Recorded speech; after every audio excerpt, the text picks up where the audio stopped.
প্ৰভু ভগৱান ৰাম দেৱ আল্লাহ খুদা ঈশ্বৰৰ নাম এটা শক্তিৰেই হয়। তেওঁ কেনেকুৱা, ক'ত আছে, তেওঁক কেনেকৈ পোৱা যায়, কোনে দেখিছে? এই প্ৰশ্নবাচক চিহ্নবোৰ আঁতৰাবলৈ নিশ্চয় শুনক জগতগুৰু তত্ত্বদৰ্শী সন্ত ৰামপাল দেৱ মহাৰাজৰ অমৃত বচন। সৰ্বপবিত্ৰ ধৰ্ম পবিত্ৰ শাস্ত্ৰৰ আধাৰত। যদি এই কথাটো বিনা প্ৰুফেৰে বিনা প্ৰমাণেৰে মই আপোনালোকক কওঁ,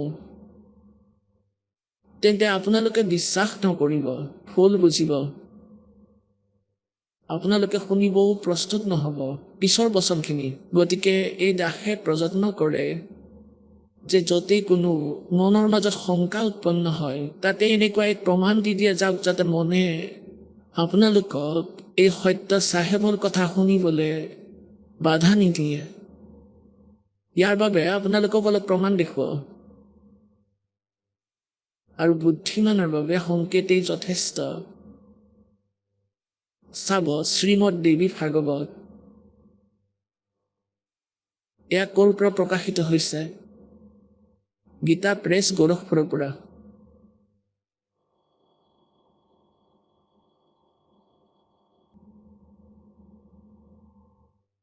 সম্পাদক হনুমান প্ৰসাদ পোদ্দাৰ শ্ৰীমনলাল গোস্বামী।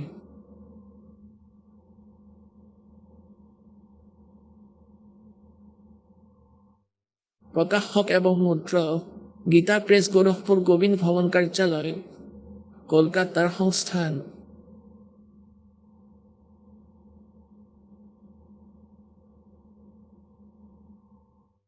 ইয়াৰ 123 পৃষ্ঠাত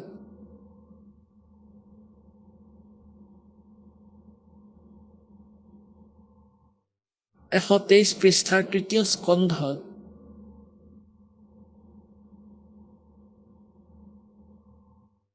তৃতীয় স্কন্ধ। এতিয়া ইয়াত বিষ্ণুদেৱে নিজৰ মাতৃ দুৰ্গাৰ বিষয়ে তেওঁ স্তুতি কৰি আছে। শ্ৰী বিষ্ণুদেৱে কৈ আছে, তুমি শুদ্ধ স্বৰূপা হয়, এই গোটেই সংসাৰ তোমাৰ পৰাই উৎপত্তি হৈ আছে। মই অৰ্থাৎ বিষ্ণু, ব্ৰহ্মা আৰু শংকৰ, আমি সকলো তোমাৰেই কৃপাৰে বিদ্যমান। আমাৰ আবিৰ্ভাৱ আৰু তিৰোভাৱ হয়। আবিৰ্ভাৱ মানে জন্ম আৰু তিৰোভাৱ মানে মৃত্যু। বিষ্ণুদেৱে স্বীকাৰ কৰি আছে যে মই ব্ৰহ্মা আৰু শংকৰ, আমাৰ জন্ম আৰু মৃত্যু হয়। আমি অবিনাশী নহয়, কেৱল তুমিয়েই নিত্য জগত জননী প্ৰকৃতি আৰু সনাতনী দেৱী। ভগৱান শংকৰে ক'লে, দেৱী, যদি মহাভাগ বিষ্ণু তোমাৰ পৰাই প্ৰকট হৈছে, তেন্তে তেওঁৰ পিছত উৎপন্ন হোৱা ব্ৰহ্মাও তোমাৰেই পুত্ৰ। তেন্তে মই তমোগুণী লীলা কৰোতা শংকৰ তোমাৰ পুত্ৰ নহলো জানো? অৰ্থাৎ মোকো উৎপন্ন কৰোতা তুমিয়েই হয়। শিৱে সমস্ত সংসাৰ সৃষ্টি কৰাত তুমি বহুত চতুৰ হয়। এই সংসাৰৰ সৃষ্টি, স্থিতি আৰু সংহাৰত তোমাৰ গুণ সদায় সমৰ্থ। সেই তিনিও গুণৰ পৰা উৎপন্ন ব্ৰহ্মা, বিষ্ণু এবং শংকৰ নিয়ম অনুসাৰে কাৰ্য তৎপৰ হৈ থাকে। পুণ্যাত্মাসকল, এই দেৱী ভাগৱত, এই পবিত্ৰ সৎগ্ৰন্থই ব্ৰহ্মা, বিষ্ণু, মহেশ্বৰৰ জীৱনীতে স্পষ্ট কৰি দিছে যে এওঁলোক নাশবান আৰু এওঁলোকৰ জন্ম মৃত্যু হয়।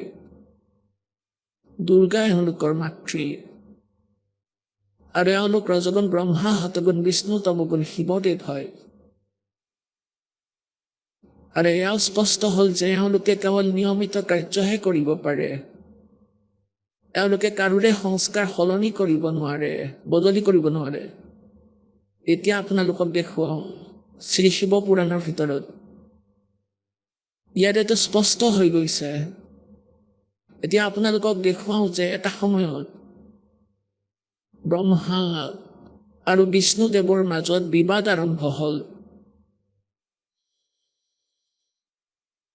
কি কথাত যে ব্ৰহ্মাদেৱে বিষ্ণুদেৱৰ স্থানলৈ গুচি গ'ল আৰু বিষ্ণুদেৱে ব্ৰহ্মাদেৱক থিয় হৈ সৎকাৰ নকৰিলে। ব্ৰহ্মাদেৱে ক'বলৈ ধৰিলে যে হেৰা বিষ্ণু, তুমি মোৰ পুত্ৰ আৰু মই তোমাৰ পিতৃ, কাৰণ মই সমগ্ৰ সৃষ্টিৰ ৰচয়িতা, মই প্ৰজাপিতা, আৰু তোমাৰো উৎপত্তি মোৰ পৰাই হৈছে, আৰু তুমি আজি মোক সৎকাৰ কৰা নাই নিজৰ অভিমানৰ বাবে। পুত্ৰ উঠা, মোৰ সৎকাৰ কৰা। আকৌ বিষ্ণুদেৱে কৈছে যে তুমি মোৰ পুত্ৰ, মোৰ নাভি কমলৰ পৰা তোমাৰ উৎপত্তি, আৰু তুমি ওলোটাই পিতৃকেই পুত্ৰ বুলিছা, তোমাৰ মগজুৰ বিকৃতি ঘটিছে।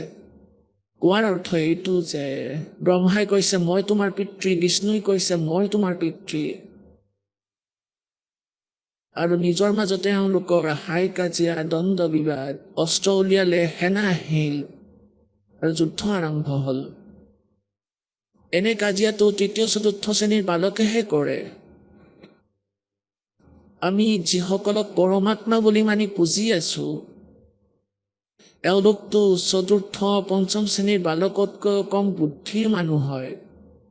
ঠিক আছে বাৰু, এওঁলোকৰ সংস্কাৰ ভাল আছিলে, সেইবাবে এই পোষ্ট পালে, ইয়াৰে স্বামী বনালে এই ব্ৰহ্মাণ্ডৰ। কিন্তু এওঁলোকৰ এই আচৰণৰ পৰা গম পোৱা যায় যে এওঁলোক এক অনাৰো নহয়। এয়া কেনেধৰণৰ কথা, ইজনে আনজনক নিজে পিতৃ বুলি কয় আৰু হাই কাজিয়া কৰে। তৃতীয় চতুৰ্থ শ্ৰেণীত পঢ়া বালকে যেতিয়া কাজিয়া কৰে, শিক্ষকে সোধে কিয় কাজিয়া কৰিছা তোমালোকে? এজনে কৈছে, ই কৈছে মই তোমাৰ পিতা, ইফালে আনজনে কয় যে নাই নাই, ইহে কৈছে মোৰ পিতা বুলি, সেইবাবে কাজিয়া হৈছিল। এতিয়া এই ধৰণৰ কাজিয়া সেই পূজ্যদেৱসকলে কৰি আছে, যিসকলক আমি ভগৱান মানি আছো। এতিয়া পৰমাত্মা কবিৰদেৱে 600 বছৰ আগতে আহি এয়াই কৈছিল যে এওঁলোক পৰমাত্মা নহয়, যাক আপোনালোকে পুজি আছে, এওঁলোক আপোনালোকৰ দৰেই জীৱ। ঠিক আছে, এওঁলোক ইয়াৰে স্বামী হৈ গ'ল, আগৰ সংস্কাৰ, চাগে কোনোবা জন্মত ভাল পুণ্য কৰিছিল, ভাল সাধনা কৰিছিল, এওঁলোকক তিনি লোকৰ ৰজা বনাই ৰাখিছে। এতিয়া পুণ্যাত্মাসকল, 600 বছৰ আগতে যেতিয়া পৰমাত্মাই এই কথা কৈছিলে, তেতিয়া প্ৰত্যেক প্ৰাণীয়ে এই কথাত কষ্ট পাইছিল, কাৰণ আমি এই লোকবেদ তাক কয় যি আউট অফ চিলেবাছ ষ্টাডি, যিয়ে কৰিছে আৰু কৰোৱাই আছে। চিলেবাছৰ বাহিৰৰ যি জ্ঞান বা শিক্ষা দি ৰাখিছে বালকসকলক, তেতিয়া সিহঁতে চিলেবাছৰ কথা একোৱেই নাজানিব যে পাঠ্যক্ৰমত কি লিখা আছে।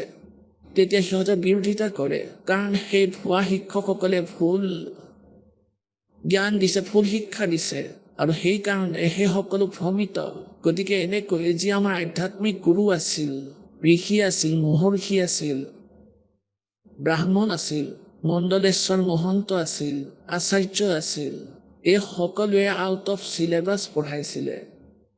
এওঁলোকৰ সদগ্ৰন্থৰ কোনো জ্ঞান নাছিল, যি কাৰণত 600 বছৰ আগতে পৰমাত্মাই এয়াই কৈছিল যে তুম কৌন ৰাম কা জপতে জাপম और ताते कटे ना तुम्हारे तीनों तापम।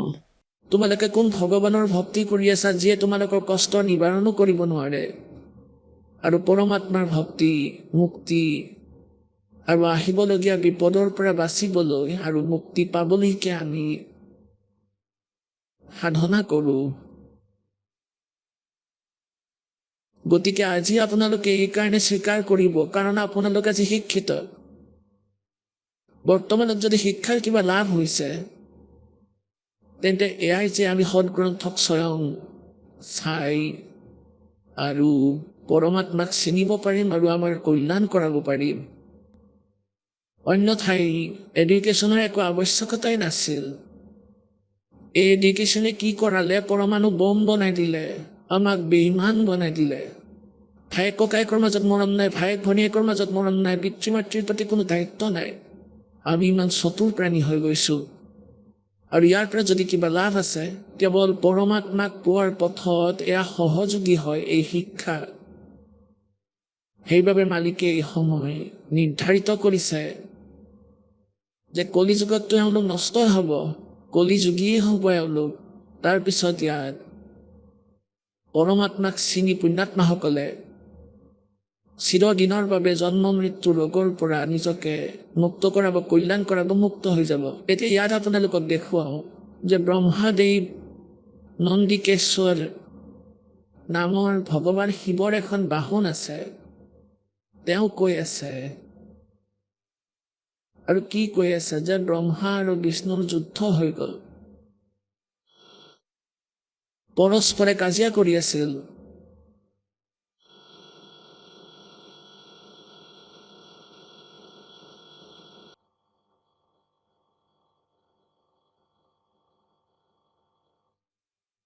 সেই কাল ভগৱানে, যি ব্ৰহ্মা বিষ্ণুৰ পিতা, ব্ৰহ্মা বিষ্ণু শিৱদেৱৰ যি পিতা,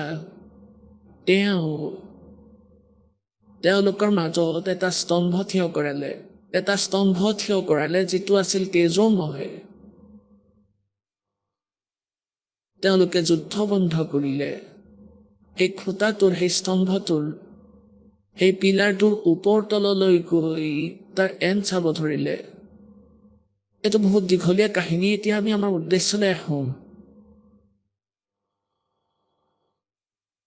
যে ব্ৰহ্মা বিষ্ণু মহেশ তেওঁলোক পৰমাত্মা নহয়, তেওঁলোক ঈশ্বৰ নহয়। দাসে কোৱা নাই, ভগৱানে কৈছিলে, তাৰ আধাৰত কৈ আছো, আৰু তাৰেই এই প্ৰমাণ। তেওঁলোকৰ ইতিহাসে কৈ আছে। এয়া চাওক, শ্ৰী শিৱ মহাপুৰাণ।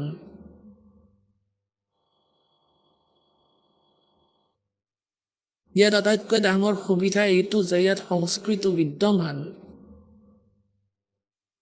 এয়া শ্ৰী শিৱ মহাপুৰাণ। ইয়াৰ অনুবাদক কোন? শ্ৰী শিৱ মহাপুৰাণ। ইয়াৰ অনুবাদক হ'ল বিদ্যাৱাৰিধি।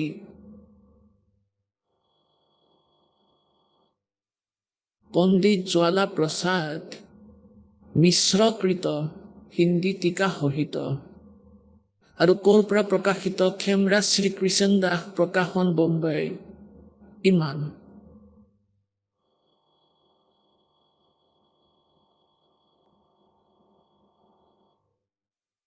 বিদ্বেশ্বৰ সংহিতা শিৱপুৰাণ 11 পৃষ্ঠাৰ। বিদ্বেশ্বৰ সংহিতা ভাগ 1 পৃষ্ঠা 6 অধ্যায় 6।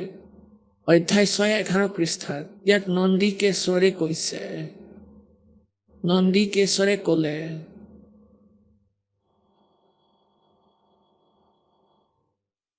হে যোগেন্দ্ৰ, আগতে এসময়ত বিষ্ণু ভগৱান সেই শয্যাৰ নিজৰ গৰুৰ আদি পাৰ্ষদৰে সংযুক্ত লক্ষী সহিতে শয়ন কৰিছিলে, শুই আছিলে, বিশ্ৰাম কৰি আছিলে। সেই সময়ত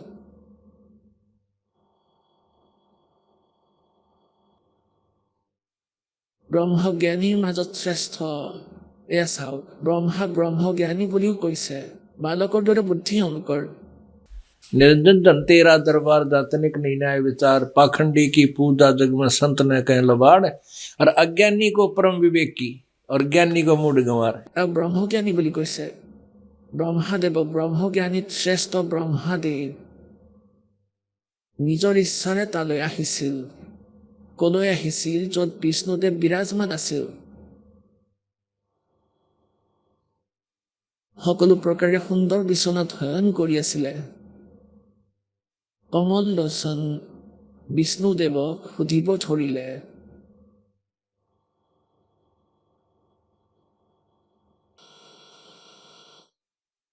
তুমি কোন হয়, যি মোক দেখি অভিমানী পুৰুষৰ দৰে শয়ন কৰি আছা?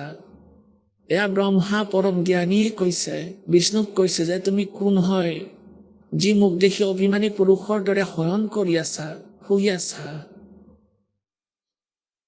ব্ৰহ্মাদেৱে ক'লে বিষ্ণুদেৱক, হে বৎস, হে পুত্ৰ, উঠা, চোৱা, মই তোমাৰ স্বামী আহিছো। বৎস মানে পুত্ৰ, উঠা, মই তোমাৰ স্বামী আহিছো। গুৰুক দেখি যি অভিমান কৰে সেই অহংকাৰী মূৰ্খই প্ৰায়শ্চিত্ত কৰাটো উচিত। এই কথা শুনি বিষ্ণুৰ অন্তৰত ক্ৰোধ আহিল, ভিতৰি খঙাল হ'ল, কিন্তু বাহিৰত তেওঁ শান্ত দেখুৱালে আৰু ক'লে, হে বৎস, হে পুত্ৰ, তোমাৰ মংগল হওক, বহাই আসনত বিৰাজমান হোৱা। এতিয়া তেওঁ পুত্ৰ বুলিয়েই ক'লে। এই সময়ত বিষ্ণুদেৱে কৈ আছে ব্ৰহ্মাদেৱক, এই সময়ত তোমাৰ নেত্ৰ কুটিল আৰু মুখ বক্ৰ কিয় হৈ আছে? খঙত চকু টেৰা আৰু মুখ বেকা। কৈছে, কিয় এনেকুৱা কৰি আছা? ব্ৰহ্মাদেৱে ক'লে, বৎস বিষ্ণু, হে পুত্ৰ বিষ্ণু, তুমি সময়ৰ প্ৰভাৱত অভিমানী হৈ আছা। হে পুত্ৰ বিষ্ণু, হে বৎস বিষ্ণু, তুমি সময়ৰ প্ৰভাৱত অভিমানী হৈছা। হে পুত্ৰ, মই তোমাৰ ৰক্ষক আৰু জগতৰো পিতৃ মই। বিষ্ণুদেৱে ক'লে, এই সমগ্ৰ জগতটো মোৰ ভিতৰতেই স্থিত। তুমি চোৰৰ দৰে কিয় নিজৰ বুলি কৈছা? লাগি গ'ল দণ্ড। নিজৰ বুলি কেনেকৈ ক'ব পাৰিছা? তুমি মোৰ নাভি কমলৰ পৰা উৎপন্ন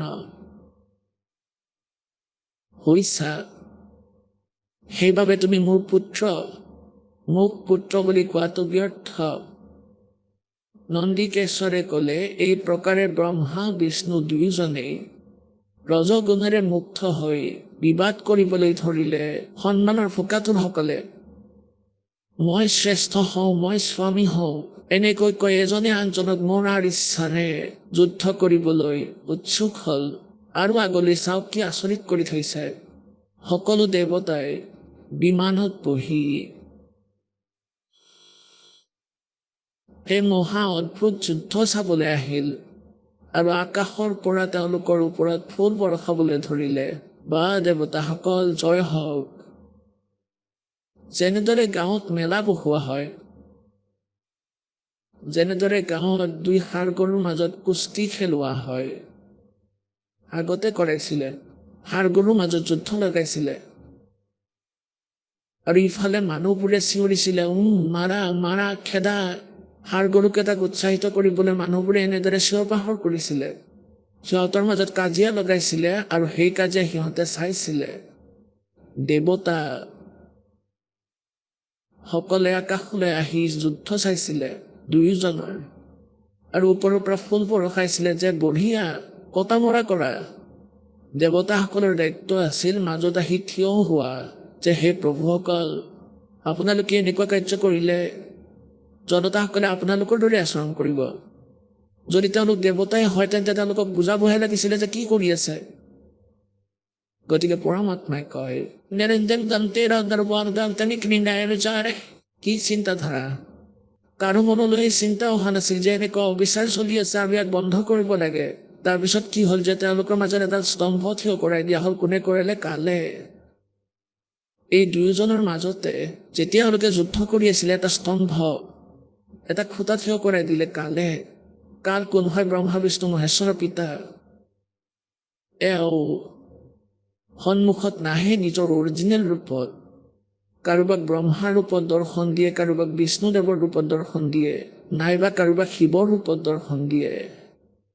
এতিয়া তাত কালে এটা স্তম্ভ থিয় কৰালে মাজত, আৰু স্তম্ভটো বিচাৰি ওপৰ তল কৰিব ধৰিলে যে ইয়াৰ এন চাম, ইয়াৰ অন্ত চাম, কিন্তু সেয়া নাপাই উভতি আহিল। তেতিয়া সদাশিৱৰ ৰূপত সেই কাল তালৈ আহি থিয় হ'ল আৰু তেওঁলোকক বুজাব ধৰিলে। গতিকে পুণ্যাত্মাসকল, এনেকুৱা আচৰণ আৰু বিচাৰটো ইয়াৰ দেৱতাসকলৰ হয়, তেন্তে জনসাধাৰণ কেনেকুৱা হ'ব? আণ্ডাৰষ্টুড। গতিকে ইয়াত শুধৰণি আনিবলৈ এই তত্ত্বজ্ঞানৰ আৱশ্যকতা আছে। পৰমাত্মাৰ জ্ঞান, পৰমেশ্বৰ কবিৰদেৱৰ জ্ঞান অতি আৱশ্যকীয়। যি কথাক লৈ মানুহ বিৰক্ত হয় যে মিছা কথা কয়, কবিৰদেৱ কোনো ভগৱান নহয়। কবিৰ ভগৱান আৰু ভগৱান কোন মালিক হয়? আৰু কিছুদিনতে মানি যাব এই সকলো বুদ্ধিমান জনতাই সত্যৰ সৈতে পৰিচিত হয়। এতিয়া মই যে আপোনালোকক ক'ব বিচাৰিছিলোঁ সেয়া হ'ল, এয়া চাওক, শিৱপুৰাণ পৃষ্ঠা 17 আৰু বিদ্বেশ্বৰ সংহিতা ভাগ 1 অধ্যায় 9। সেই দুয়োজনৰ অজ্ঞানতা আৰু বিবাদ দূৰ কৰাৰ অৰ্থে দুয়োজনকে ক'লে, সেই কালে ক'লে, কি ক'লে? ব্ৰহ্মই ক'লে, মোৰ সাকাৰ আৰু নিৰাকাৰ ভেদেৰে দুটা ৰূপ আছে,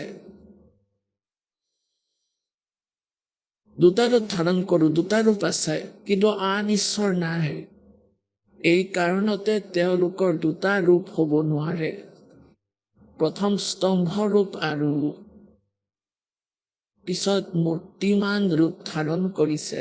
অৰ্থাৎ প্ৰথমে স্তম্ভও ময়ে আছিলোঁ এনেকৈ কৈছে কালে, আৰু তাৰপিছত মই আকাৰত আহিছোঁ। ইয়াত ব্ৰহ্মৰ ৰূপ নিষ্কল, নিষ্ফল নহয়, নিষ্কল, নিসকল, যাৰ আকাৰ নাই। ইষ্ট ৰূপ সগুণ হয়। মোৰ এই দুয়োটা ৰূপ সিদ্ধ, আন কাৰোৰে নহয়। এয়া কালে কৈ আছে ব্ৰহ্মই, ব্ৰহ্মা বিষ্ণু মহেশ্বৰৰ পিতা হ'ব পাৰে, আন কাৰোৰে হ'ব নোৱাৰে। এই কাৰণতে তোমালোক দুয়োকে অথবা আন কাৰোবাক ঈশ্বৰত্ব প্ৰাপ্ত হ'ব নোৱাৰে। তোমালোকে যি অজ্ঞানতাৰে নিজকে ঈশ্বৰ মানিছা, ব্ৰহ্মা আৰু বিষ্ণুক কৈ আছে কোনে? কালে কৈ আছে।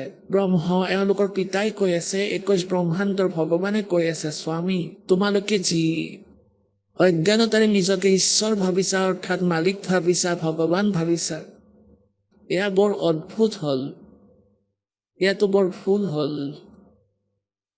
এয়াতো বৰ আশ্চৰ্যজনক কথা। ইয়াক দূৰ কৰিবলৈকে মই ৰণস্থলীলৈ আহিছোঁ। এতিয়া তোমালোকে নিজৰ অভিমান ত্যাগ কৰি মই ঈশ্বৰত নিজৰ বুদ্ধি লগোৱা,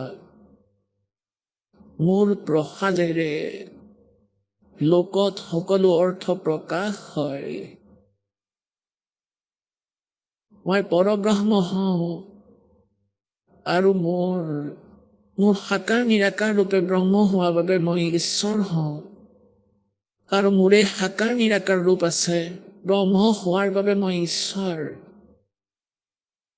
অনুগ্ৰহাদিকেই মোৰ কৃত্য, সৰ্বব্যাপী হোৱাৰ বাবে আৰু জগতৰ বৰ্ধক হোৱাৰ বাবে মই ব্ৰহ্মা। আৰু সেই কেশৱ ব্ৰহ্ম, সেই ব্ৰহ্ম কেশৱ সমত্ত আৰু ব্যাপক হোৱাৰ বাবে মই আত্মা। মই এই সকলোৰে ঈশ্বৰ। এয়া মোৰ বাহিৰে আন কাৰোৰে নহয়। প্ৰথমটো ব্ৰহ্মই তত্ত্বজ্ঞানৰ নিমিত্তে নিৰাকাৰ ব্ৰহ্মৰ প্ৰাদুৰ্ভাৱ হৈছে, নিৰাকাৰ ব্ৰহ্মৰ। আৰু তলতে স্তম্ভ থিয় কৰাইছিল। ইয়াৰ পৰা, ইয়াৰ পৃষ্ঠা 18, ইয়াৰ পৰা মই অজ্ঞাত ৰূপ হওঁ। পিছত তোমাক প্ৰগট দৰ্শন দিয়াৰ নিমিত্তে সাক্ষাৎ ঈশ্বৰ, তৎক্ষণে মই সগুণ ৰূপ হৈছোঁ। ইয়াত আহিলে ইতি শ্ৰী শিৱ মহাপুৰাণ, পুৰাণে বিদ্বেশ্বৰ সংহিতা ভাষা টিকায়ন নৱম অধ্যায়, এয়া নৱম অধ্যায় আমি পঢ়ি আছিলোঁ। ইয়াত সমাপ্ত হ'ল। পুণ্যাত্মাসকল, এতিয়া আপোনালোকে নিজ চকুৰে দেখিলে তেওঁ কোন হয়, যি ব্ৰহ্মা আৰু বিষ্ণুকে বাৰ্তা দি আছে যে তুমি ভগৱান নোহোৱা আৰু অজ্ঞানতাৰে নিজেই নিজকে ঈশ্বৰ মানি লৈছা। এয়া বহুত ভুল হ'ল। এনেকৈ কৈছে যে মই নিৰাকাৰ হওঁ আৰু এতিয়া সাকাৰ হৈছোঁ। তেওঁ শিৱৰূপ ধাৰণ কৰি আছিল। এই কাল ভগৱান ব্ৰহ্ম ভগৱানে প্ৰতিজ্ঞা কৰি ৰাখিছে যে মই নিজৰ অৰিজিনেল ৰূপত, কাল ৰূপত কেতিয়াও কাকোকে দৰ্শন নিদিওঁ। এওঁ নিজৰ কাল ৰূপ, বিৰাট ৰূপ দেখাইছিলে গীতাৰ অধ্যায় নম্বৰ 11 শ্লোক নম্বৰ 32 কৈছে যে অৰ্জুন, মই এতিয়া বিশাল হোৱা কাল হওঁ, মই কাল হওঁ, আৰু এই সময়ত সকলোকে খাবলৈ আহিছোঁ। গীতাৰ অধ্যায় নম্বৰ 11 শ্লোক নম্বৰ 21 অৰ্জুনে নিজ চকুৰে দেখি কৈ আছে যে হে ভগৱান, আপুনিতো ঋষিসকলকো খাই আছে, আপুনিতো দেৱতাসকলকো খাই আছে, যিসকলে আপোনাৰ এই বেদৰ মংগল স্তুতিৰে আপোনাক ৰক্ষাৰ ভিক্ষা খুজি আছে, আপোনাৰ স্তুতি কৰি আছে, তেওঁলোককো খাই আছে। তেতিয়া কালে কৈছে যে মইতো ভাই খাবলৈকে আহিছোঁ, মই কাল হওঁ, মই ৰেহাই নিদিওঁ কাকো। গতিকে তেওঁৰ অৰিজিনেল ৰূপ এইটোহে হয়। তেওঁ প্ৰতিজ্ঞা কৰি ৰাখিছে যে তেওঁ অৰিজিনেল ৰূপত, নিজৰ বাস্তৱিক ৰূপত কেতিয়াও কাকোকে দৰ্শন নিদিয়ে। আৰু অৰ্জুনে যুদ্ধ কৰিব বিচৰা নাছিল। তেওঁ নিজৰ বিশাল ৰূপ দেখুৱাই অৰ্জুনক ভয় খুৱালে। সেই অনৰ্থ কৰাবৰ বাবে, অত্যাচাৰ কৰাবৰ বাবে, অপৰাধ কৰাবৰ বাবে তেওঁ নিজৰ প্ৰতিজ্ঞাও ভংগ কৰিলে। গতিকে সেইবাবে তেওঁ গীতাৰ অধ্যায় নম্বৰ 11 শ্লোক নম্বৰ 47-48 কৈছে যে অৰ্জুন, এয়া মোৰ বাস্তৱিক ৰূপ তুমি দেখিলা। বাস্তৱিক ৰূপ যি তুমি দেখিলা, এয়া না আগতে কোনোবাই দেখিছে, না আগলৈ কোনোবাই দেখিব, না বেদত বৰ্ণিত বিধিৰে, না কোনো জপেৰে, না তপেৰে, না ক্ৰিয়াৰে মোৰ এই ৰূপৰ দৰ্শন কৰিব নোৱাৰে। এয়াতো মই তোমাক কৃপা কৰি দৰ্শন দিছোঁ। আৰু এতিয়া তেওঁ কি কৰে, কাৰোবাক বিষ্ণু ৰূপ ধাৰণ কৰি দৰ্শন দিয়ে, কাৰোবাক শিৱ ৰূপত, কাৰোবাক ব্ৰহ্মা ৰূপত। এতিয়া যেনেকৈ সাধকসকলে সাধনা কৰে পৰমাত্মাক পাবলৈ, এতিয়া যিসকল ঋষি মুনিয়ে সাধনা কৰিছিলে ব্ৰহ্মা বিষ্ণু মহেশ্বৰৰ লগত কথা পাতিছিলে, দৰ্শন কৰিছিলে, আৰু তেওঁলোকৰ লোকলৈ অহা যোৱা কৰিছিলে নিজৰ সিদ্ধি শক্তিৰে, উৰিব পৰা শক্তিৰে। আৰু যেতিয়া তেওঁলোকে ভাবিছিলে ব্ৰহ্মা বিষ্ণু মহেশ্বৰেও কৈছিলে যে পৰমাত্মা কোনো অন্য, কেতিয়াবা কেতিয়াবা কথাই কথাই কৈ দিছিলে যে তেওঁলোকে নিজেও পৰমাত্মাৰ ভক্তি কৰিছিলে আৰু আনকো কৈছিলে যে ভগৱানৰ ভক্তি কৰা। আৰু তেওঁলোকেও কেইবা হাজাৰ বছৰলৈকে সাধনা কৰি শেষত ভাগৰি পৰিছিলে ব্ৰহ্মা বিষ্ণু মহেশ্বৰ, যে আন পৰমাত্মা নাই। আৰু শেষত তেওঁলোকে নিৰাকাৰ নাম দিছিলে। গতিকে ঋষি মুনিসকলে আকৌ সাধনা কৰিলে, সৎ যোগৰ অভ্যাস কৰিলে, সমাধিস্থ হোৱাৰ চেষ্টা কৰিলে, মেডিটেশ্যন কৰিলে। তেতিয়া সেই কালে কি কৰিলে, কাৰোবাক ব্ৰহ্মা ৰূপত দৰ্শন দিয়ালে, কাৰোবাক বিষ্ণু ৰূপত। এতিয়া যিয়ে বিষ্ণু ৰূপত দৰ্শন পালে সাধনা কালত চকু মুদি থকা অৱস্থাত, তেতিয়া তেওঁ মানি ল'লে যে বিষ্ণু যাৰ আমি দৰ্শন কৰোঁ, শতগুণ ভগৱান, এওঁই পৰমাত্মাই নিজেই নিজকে লুকুৱাই ৰাখিছে। গতিকে তেওঁ আহি শতগুণ বিষ্ণুৰ স্তুতি কৰে, আপুনি স্বয়ং পৰমাত্মা, আপুনি নিজে নিজকে লুকুৱাই ৰাখিছে। এই কথা শুনি বিষ্ণু ফুলি গ'ল যে মই ভগৱান। আৰু যিসকল সাধকক ব্ৰহ্মাৰ ৰূপত দৰ্শন দিলে সেই কাল ভগৱানে সাধনা কালৰ সময়ত। গতিকে সেই ব্ৰহ্মা ৰূপত দৰ্শনপ্ৰাপ্ত ঋষি মহৰ্ষিয়ে ব্ৰহ্মাদেৱৰ কাষলৈ গৈ ক'লে যে তুমি স্বয়ং প্ৰজাপিতা হোৱা, তুমি সমগ্ৰ সৃষ্টিৰ ৰচয়িতা, তুমি লুকুৱাই ৰাখিছা নিজে নিজকে, আমি তোমাক চিনি পাইছোঁ, তুমি আমাক পাহৰাব নোৱাৰা। এই কথা শুনি ব্ৰহ্মাদেৱো ফুলি গ'ল যে মই ভগৱান। আৰু সেইকাৰণে দুয়োজনৰ মাজত দ্বন্দ্ব লাগি গ'ল। অজ্ঞানতাৰ কথা এয়া, নিজেই নাজানে আৰু আনে কৈছে যে তুমি ভগৱান হোৱা ফুলি যায়, অহংকাৰী হয়। গতিকে এনে অভিমানটো বালকৰ হ'ব পাৰে, বুদ্ধিমানৰ হ'ব নোৱাৰে। গতিকে যিসকলক আমি ভগৱান মানি আছিলোঁ এওঁলোকতো বালক হয়, চিলড্ৰেন হয়। পুণ্যাত্মাসকল যদি এই প্ৰমাণ আপোনালোকৰ ওচৰত, আমাৰ ওচৰত নাথাকিলহেঁতেন, তেতিয়া দাসৰি বচন নিমপাতৰ দৰে তিতা লাগিলহেঁতেন। এয়া কোনেও শুনিবলৈ প্ৰস্তুত নহ'ল হয়। এই শিক্ষাৰ এটা ডাঙৰ যোগদান আমাৰ বাবে এয়াই হৈছে যে আমি সদগ্ৰন্থসমূহ দেখি পৰমাত্মাৰ যথাৰ্থ জ্ঞানক, মহিমাক বুজি আছোঁ। আৰু এয়া অমূল্য কাম। এই মনুষ্য জীৱনত যদি কিবা উদ্দেশ্য আছে সেয়া পৰমাত্মাক কোৱা, নহ'লে পেটেই সকলো হ'ব। খাদ্যৰ বাবে দেখিছা নহয় পোক পতংগবোৰ ইফালে সিফালে ঘূৰি ফুৰে, এক ছেকেণ্ডো আহৰি নাই। পশু পক্ষীবোৰক চোৱা, ভক্তিহীন প্ৰাণী যি মনুষ্য, তেওঁলোকক চোৱা, এক ছেকেণ্ডো সময় নাই, মায়া মায়া কৰি থাকে। গতিকে এই পৰমাত্মাৰ ভক্তিৰে আৰু সেই জ্ঞানেৰে এটাতো মায়াৰ এই লোভ শেষ হ'ব। যেতিয়া মায়াৰ লোভ শেষ হ'ব তেতিয়া শান্তি হ'ব। অন্যথাটো এনেকুৱা যে মায়াৰ লোভো থাকিব আৰু ভক্তি কৰাৰ চেষ্টা মানুহে কৰিবই নোৱাৰিব। যদিও কৰে তেন্তে সেয়া ভক্তি তেওঁলোকৰ নহ'বই। গতিকে পৰমাত্মাৰ জ্ঞানেৰে আৰু এই ভক্তিৰে অন্তঃকৰণত শান্তি উৎপন্ন হ'ব। আৰু এই মায়াৰ যি প্ৰতিযোগিতাত আমি এজনে আনজনক স্পৰ্ধা কৰি আছোঁ সেয়া কমি যাব। গতিকে এতিয়া যি জ্ঞান ব্ৰহ্মা আৰু বিষ্ণুদেৱে এই প্ৰকাৰে শংকৰৰ ৰূপত যিসকল সাধকক দৰ্শন দিলে, সেই সাধকসকলে ক'বলৈ ধৰিলে যে এই শংকৰ ভগৱান শিৱদেৱে সৰ্বেশ্বৰ হয়, মহেশ্বৰ হয়, মহাদেৱ হয়, সকলো দেৱৰ দেৱ হয়, আৰু এওঁই সকলোৰে মালিক। আমি সমাধি দশাত দৰ্শন পাইছোঁ। এই কথাতে শিৱদেৱেও নিজকে নিজে ভগৱান মানিব ধৰিলে। এতিয়া এই কালে কি কৈছে যে তোমালোকৰ এই ভ্ৰম নিবাৰণ কৰিবলৈকে মই আহিছোঁ। তুমি ঈশ্বৰ নোহোৱা, তুমি মালিক নোহোৱা। এতিয়া আপোনালোকে পঢ়িলে আগলৈ কি কৈছে, এই যি শিৱ পুৰাণত কৈ আছে, শিৱ পুৰাণত যি বাণী কৈ আছে তেওঁ কোন হয় এয়া চাওক। এয়া সেই শিৱ পুৰাণ, পৃষ্ঠা 18। ইয়ালৈকেতো আমি পঢ়িলোঁ।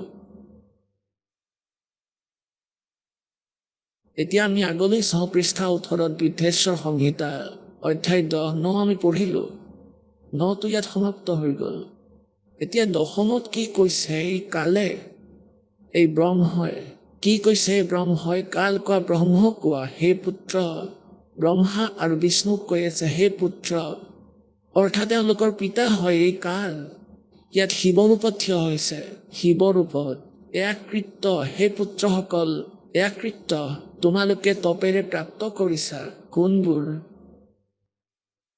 বিষ্ণুদেৱৰ যি স্থিতিৰ বিভাগ আছে আৰু ব্ৰহ্মাদেৱৰ সৃষ্টিৰ উৎপত্তিৰ যি বিভাগ আছে, কৈছে যে এই কৃত্য তোমালোকে তপেৰে প্ৰাপ্ত কৰিছা।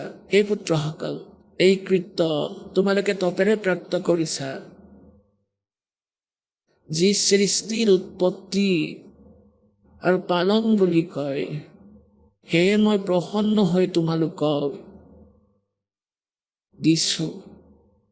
এই প্ৰকাৰে আন দুই কৃত্য, ইয়াত চাব, আন দুই কৃত্য ৰুদ্ৰ আৰু মহেশক প্ৰদান কৰিছে।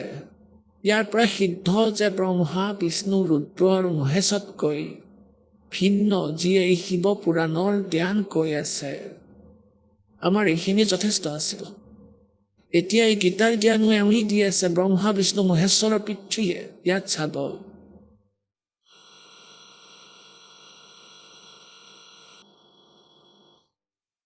এতিয়া ইয়াৰ পৰা চাম, হে সৈন্য,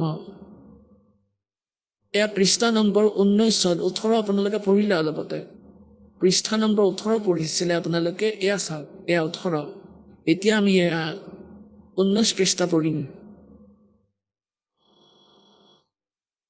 হে সৈন্য, মোৰ জ্ঞানৰ পৰা বিমুখ হোৱাৰ বাবে তোমাৰ অজ্ঞানতা আহি গ'ল। মোৰ জ্ঞান হোৱাহেঁতেন এনেকুৱা নহ'ল হয়। জ্ঞান আৰু ৰূপ মহেশৰ তুল্য হৈ যায়। এই কাৰণতেই সেই জ্ঞানীৰ সিদ্ধিৰ নিমিত্তে ওমকাৰ নামৰ মন্ত্ৰ জপ কৰা, ওমকাৰ অৰ্থাৎ ওম, এয়াই অভিমান দূৰ কৰিব। এতিয়া ধ্যানেৰে চাব। গতিকে এই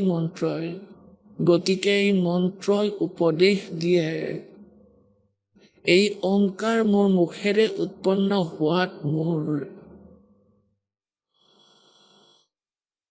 ৰূপৰ এই বোধক আৰু মহামংগল কৰিব এই ওম মন্ত্ৰই। এয়া বাচক হয়, মই বাচ্য হওঁ।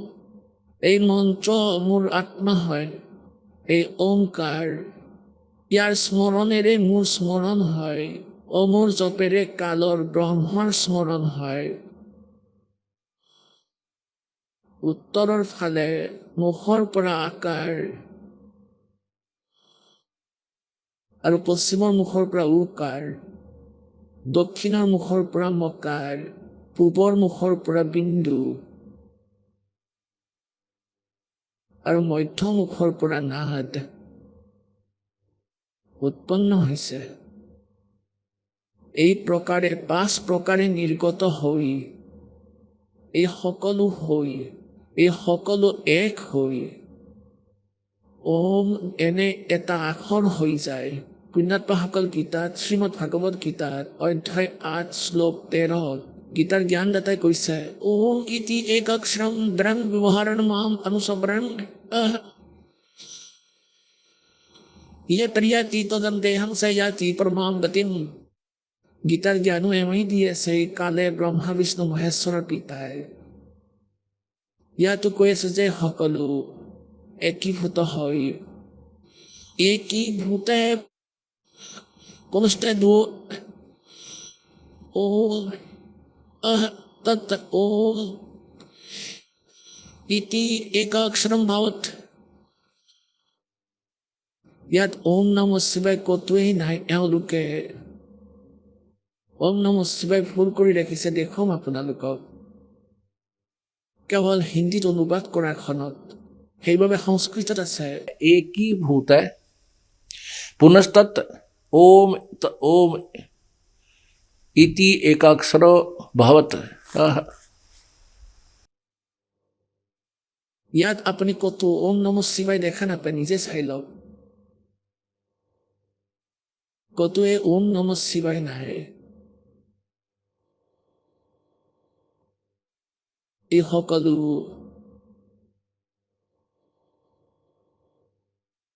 আগলৈ দেখুৱাম আপোনালোকক, ইয়াত ভুল কৰি ৰাখিছে তেওঁলোকে। ইয়াত কি লিখা আছে যে এই প্ৰকাৰে 5 প্ৰকাৰে নিৰ্গত হৈ এটা আখৰ হৈ, এই সকলো এক হৈ ওম এনেকুৱা এটা আখৰ হৈ যায়। এই সকলো নাম ৰূপাত্মক, বেদ ভূত দুয়ো কুল, অৰ্থাৎ স্ত্ৰী পুৰুষ ভেদেৰে ভৌতিক শৰীৰ বৰ্গ দুটা ভেদৰ হয়। তেওঁলোক সেই মন্ত্ৰৰে ব্যাপক আৰু শিৱ শক্তিৰ বোধক। এই ওমকাৰেৰে সমগ্ৰ জগতৰ বোধক। প্ৰণৱ উৎপন্ন হৈছে ওম নাম। প্ৰণৱ ওমকে কয়। আকাৰ আদি ক্ৰমৰ পৰা, অৰ্থাৎ আকাৰৰ পৰা, নকাৰৰ পৰা, উকাৰৰ পৰা, মকাৰৰ পৰা, মকাৰৰ পৰা, চি বিন্দু অথবা নাদ বিন্দুৰ পৰা এয়া প্ৰকট হৈছে। আগলৈ চাব। আৰু এই পঞ্চাক্ষৰৰে 5 ভেদেৰে মাত্ৰাৰ অকাৰৰ পৰা লকাৰ পৰ্যন্ত হৈছে। ইয়াৰ পৰা শিৰো মন্ত্ৰ আৰু 4 মুখেৰে ত্ৰিপদা গায়ত্ৰী হৈছে। তাৰ পৰা সকলো ভেদ উৎপন্ন হৈছে। তাৰ পৰা কৌটি মন্ত্ৰ উৎপন্ন হৈছে ওমৰ পৰা, আৰু সেই মন্ত্ৰৰ পৰা তাৰ কথা অনুসৰি সিদ্ধি হয়। এয়া চোৱা, ইয়াৰ পৰা সিদ্ধি হয়, কিন্তু পঞ্চাক্ষৰ মন্ত্ৰৰে সমূহ সিদ্ধি হয়।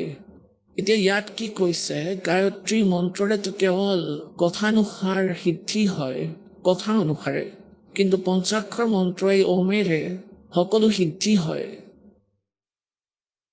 এই শ্ৰেষ্ঠ মূল মন্ত্ৰৰে সমূহ সিদ্ধি, ভোগ আৰু মুক্তিৰ সিদ্ধি হয়।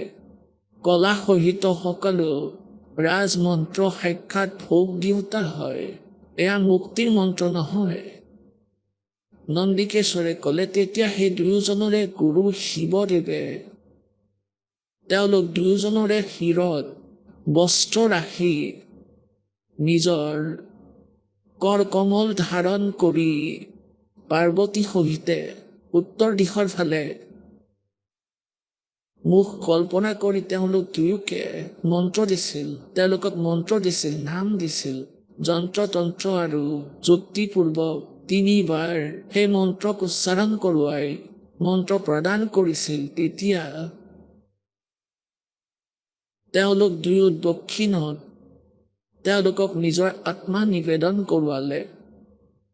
এতিয়া কোৱাৰ অৰ্থ এইটো যে পুণ্যাত্মাসকল, এই প্ৰকৰণৰ পৰা এটাটো সিদ্ধ হ'ল যে ব্ৰহ্মা বিষ্ণু আৰু শিৱদেৱ এওঁলোক কমপ্লিট গড নহয়। আৰু এই কাল কোন হয়, এওঁ ব্ৰহ্মা বিষ্ণু মহেশ্বৰ পৰা পৃথক, এওঁলোকতকৈ ভিন্ন। এওঁলোকৰ পিতা, এওঁলোকৰ জনক। স্থূল শৰীৰ এওঁৰ পৰাই এওঁলোকে প্ৰাপ্ত কৰিছে। দুৰ্গা এওঁলোকৰ মাতৃ, যি শিৱদেৱৰ ৰূপত প্ৰকট হোৱা কালৰ লগত পাৰ্বতী ৰূপত কোন আছিলে যি গুচি গ'ল, তাত থিয় হৈ আছিল আৰু এওঁলোক দুজন গুচি গ'ল। এওঁ দুৰ্গা আছিল। এজনে পাৰ্বতীৰ ৰূপ ধাৰণ কৰি আৰু আনজনে শিৱ ৰূপ ধাৰণ কৰি আঁতৰি যায়। কেতিয়াবা আকৌ ব্ৰহ্মাৰ ৰূপ ধাৰণ কৰে কালে, আৰু দুৰ্গাই সাবিত্ৰী ৰূপত পত্নী হিচাপে তেওঁৰ লগত থাকে।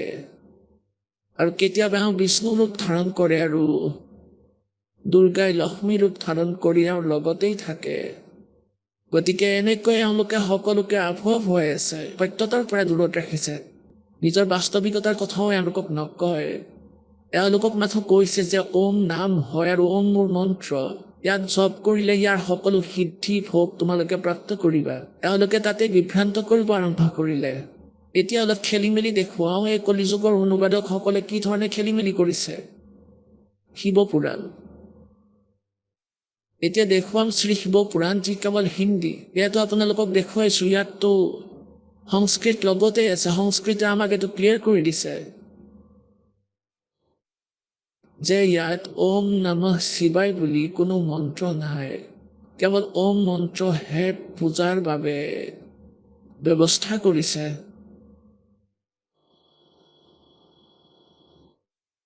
এয়া চাব, গীতা প্ৰেছ গোৰখপুৰৰ পৰা প্ৰকাশিত। এয়া চাওক শিৱ পুৰাণ, গীতা প্ৰেছ গোৰখপুৰৰ পৰা প্ৰকাশিত। ইয়াৰ সম্পাদক কোন? সম্পাদক হনুমান প্ৰসাদ পোদ্দাৰ। আৰু এয়া গীতা প্ৰেছ, প্ৰকাশক হ'ল গীতা প্ৰেছ গোৰখপুৰ। প্ৰকাশক এবং মুদ্ৰক গীতা প্ৰেছ গোৰখপুৰ, গোবিন্দ ভৱন কাৰ্যালয়, কলিকতাৰ সংস্থান। এয়া এওঁলোকৰ ফোন আৰু ফেক্স নাম্বাৰ, এয়া এওঁলোকৰ ইমেইল। ইয়াত আপোনালোকে চাব,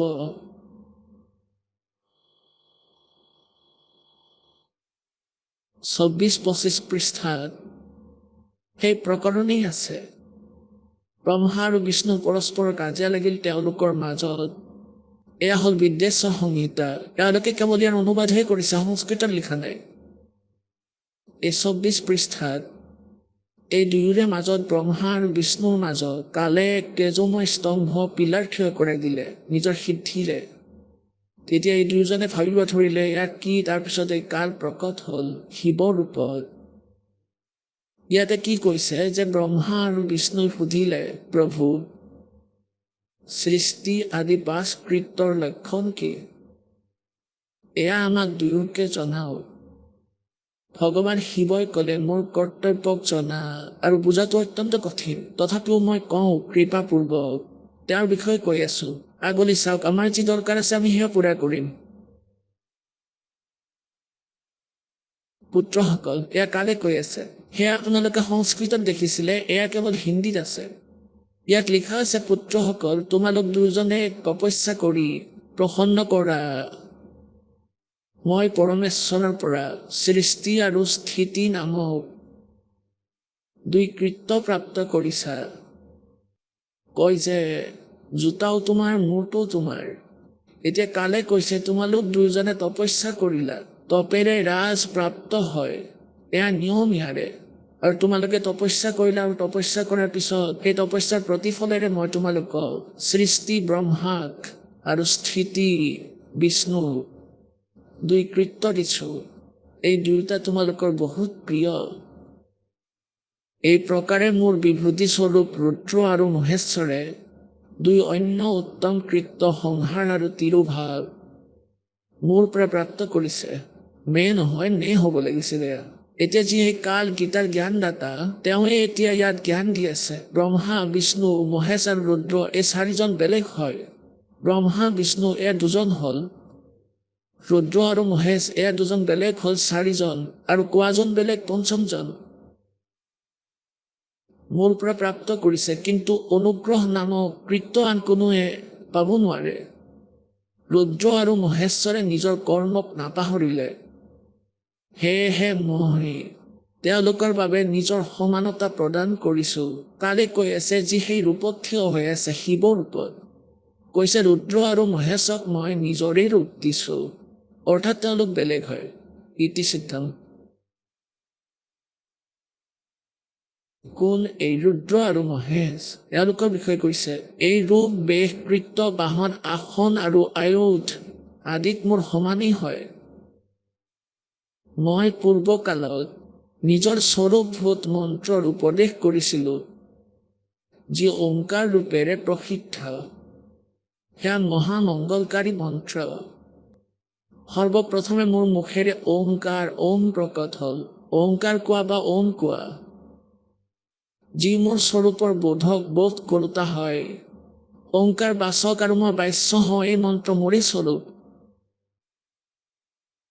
প্ৰতিদিনে ওংকাৰৰ নিৰন্তৰ স্মৰণ কৰিলে মোৰে সদায় স্মৰণ হয়।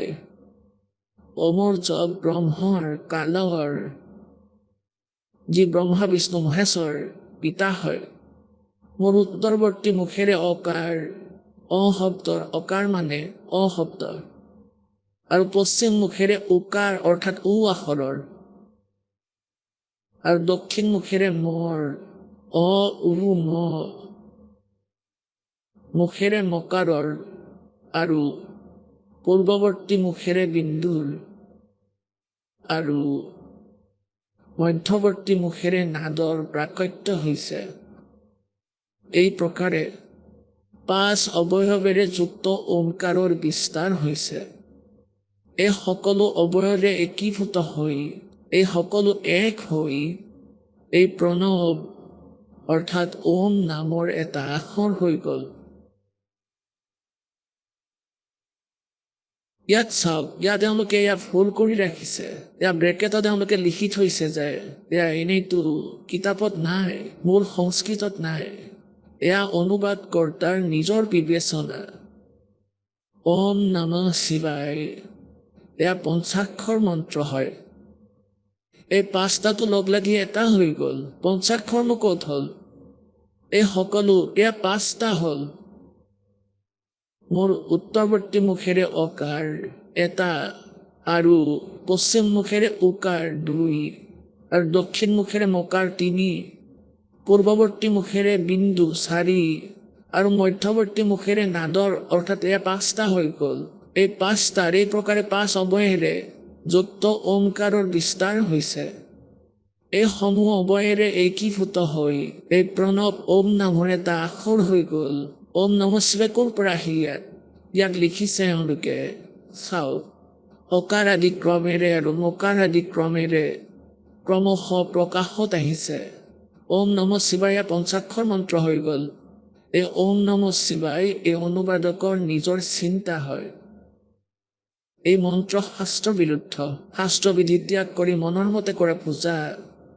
এই ওম নমঃ শিৱায় আপোনালোকে দেখিছে মূল সংস্কৃতত ক'তোৱে উল্লেখেই নাই।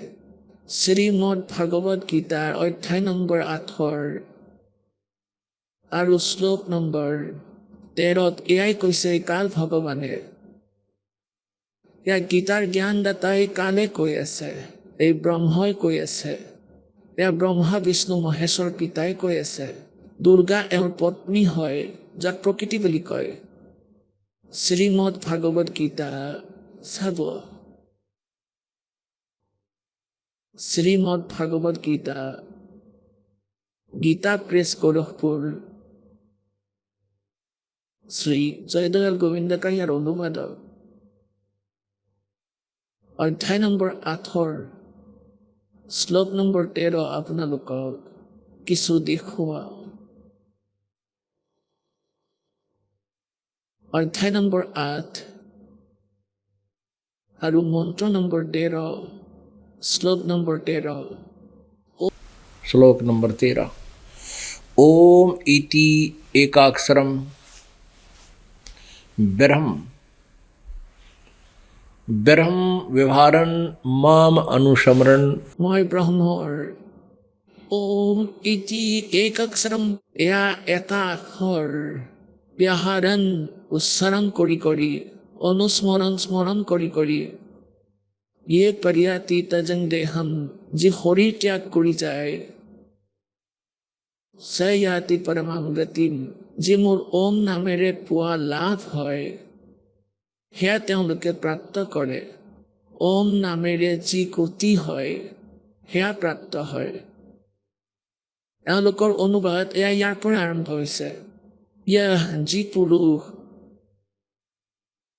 ওম ওম ওম কোৱা বা এয়া এটা আখৰ এনেকুৱা ওম হৈ গ'ল আৰু ইয়াৰ ওপৰত এটা বিন্দু ইয়াতে এটা বিন্দু লগোৱা হয় তেতিয়া ইয়াক ওমেই কোৱা হয় এয়া চাওক এয়া ইয়াত ওম ইতি যদি ইয়াত এটা বিন্দু লগাই দিওঁ আৰু ইয়াক ওম বুলি কওঁ আৰু ইয়াৰ মটো আঁতৰাই ইয়াত বিন্দু লগাই দিওঁ তেতিয়াও এয়া ওমেই হ'ব গতিকে ইয়াত কি লিখা আছে ইয়াত আৰম্ভ হৈছে ওম এয়া এনেকুৱা ওম যি ব্যক্তিয়ে ওম এই এক অক্ষৰৰূপী ব্ৰহ্মক উচ্চাৰণ কৰি ইয়াত এনেকৈ লিখিব লাগিছিল ব্ৰহ্মৰ এই এক অক্ষৰ ওম মন্ত্ৰৰ উচ্চাৰণ কৰি মাম মানে মই নিৰ্গুণ ব্ৰহ্মৰ ইয়াত ক'ব লাগিছিলে মাম ব্ৰহ্ম মাম মানে মই ব্ৰহ্ম মানে ব্ৰহ্মৰ উচ্চাৰণ কৰি যিয়ে শৰীৰ ত্যাগ কৰি যায় চিন্তা কৰি শৰীৰ ত্যাগ কৰি যায় সেই পুৰুষে পৰম গতি প্ৰাপ্ত কৰে অৰ্থাৎ ওম নামেৰে যি লাভ হয় পুণ্যাত্মাসকল যি প্ৰসংগ চলি আছিল যে পৰমাত্মা পূৰ্ণ ব্ৰহ্ম পৰমেশ্বৰ কবিৰ দেৱ আহিছিলে আৰু তেওঁ এয়াই কৈছিল যে তোমালোকে যি ভগৱানৰ পূজা কৰি আছা সাধনা কৰি আছা এওঁলোক নিজেও নাশবান এওঁলোকেও কৰ্মদণ্ড ভোগ কৰিব লাগে পাপ কৰ্মৰ কৰি অহা কৰ্মৰ শুভ আৰু অশুভ এওঁলোকেও আপোনালোকৰ দৰেই ভোগে এওঁলোকৰ প্ৰাৰব্ধত যি কষ্ট থাকে সেয়া ভোগ কৰিবই লাগে তেন্তে তেওঁলোকে আপোনালোকৰ কষ্টৰ নিবাৰণ কেনেকৈ কৰিব উদাহৰণস্বৰূপে যেনেকৈ নাৰদদেৱে অভিশাপ দিছিল বিষ্ণুদেৱ যি সময়ত নাৰদদেৱে বিবাহ কৰাবৰ বাবে ইচ্ছা কৰি শ্ৰী ভগৱান বিষ্ণুৰ ৰূপ বিচাৰিছিল হৰি ৰূপ বিচাৰিছিল বিষ্ণুদেৱে দি দিলে ক'লে তথাস্তু তোমাক হৰি ৰূপ দিলোঁ কিন্তু বান্দৰৰ ৰূপহে পালে সংস্কৃতত হৰি বান্দৰকো কয় যি কাৰণত যেতিয়া নাৰদে গম পালে যে তোমাৰ ৰূপ বান্দৰৰ বনাই দিছে বিষ্ণুদেৱে তেতিয়া তেওঁ অভিশাপ দিলে নাৰদদেৱে অভিশাপ দিলে যে আজি মই নিজৰ এক পত্নী প্ৰাপ্তিৰ বাবে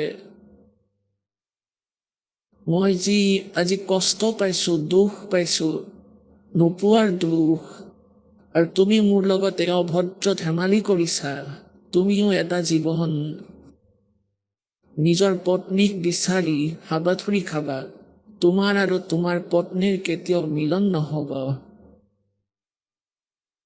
এতিয়া যিহে অভিশাপ দিছিলে সেয়া শ্ৰী বিষ্ণু ওৰফে ৰামচন্দ্ৰ দশৰথৰ পুত্ৰ অযোধ্যাৰ ৰজাই নাৰদদেৱে দিয়া অভিশাপ ভোগ কৰিবলগীয়া হ'ল তাৰ পৰা বাচিব নোৱাৰিলে কোনো কাৰণতেই আকৌ শ্ৰী ৰামচন্দ্ৰ ৰূপত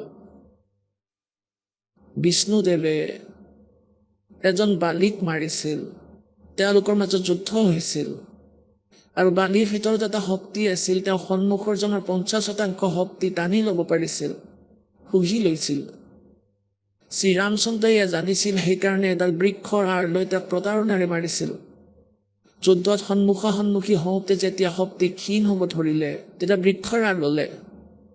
তেতিয়া বালিক মাৰিলে শ্ৰীৰাম ওৰফে বিষ্ণুদেৱে।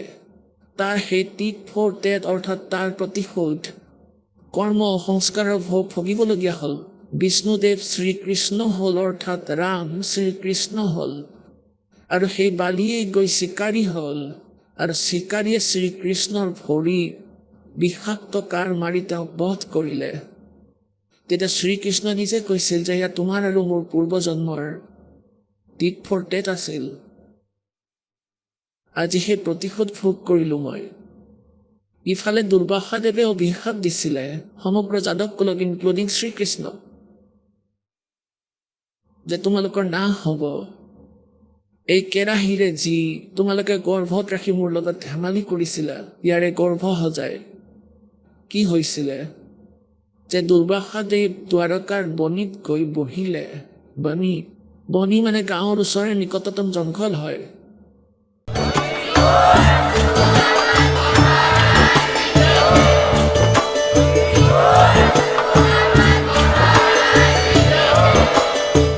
আপুনি শুনি আছিলে জগতগুৰু তত্ত্বদৰ্শী সন্ত ৰামপালদেৱ মহাৰাজৰ মংগল প্ৰবচন।